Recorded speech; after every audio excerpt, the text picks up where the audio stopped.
नमस्कार, परत आले तुमच्या भेटीला हरभऱ्याची रस्सा भाजी घेऊन. अतिशय साधी, सिंपल, टेस्टी, रुचकर अशी भाजी तयार होते. भाकरी चपातीबरोबर छान लागते, भाताबरोबर सुद्धा खाऊ शकता. बोटं चाटून पुसून खाल अशी होते. चला रेसिपीला सुरुवात करूया. त्याआधी नवीन आहात तर सबस्क्राईब करायला विसरू नका. रेसिपी शेवटपर्यंत पूर्णपणे बघा. लाईक, शेअर, कमेंट नक्की करा. इथं रात्रभर भिजवलेलं हरभरे मी कुकरला मीठ घालून शिजवून घेतलेलं, मऊ शिजवून घ्यायचे. वाटण तयार करण्यासाठी ओलं खोबरं, आलं, लसूण, कोथिंबीर घेतली, त्याचं वाटण तयार करून घेतलं.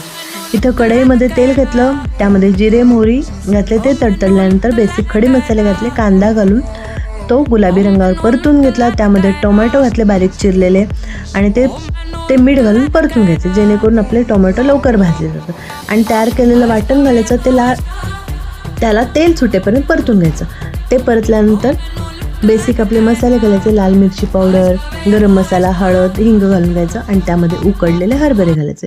उकळी सुटल्यानंतर चवीप्रमाणे मीठ घालायचं आणि ओली कोथिंबीर घालायचं. तयार झालेली हरभऱ्याची रस्सा भाजी तुम्हाला कशी वाटली कमेंट करून सांगा. परत भेटूया पुढच्या रेसिपीमध्ये. धन्यवाद.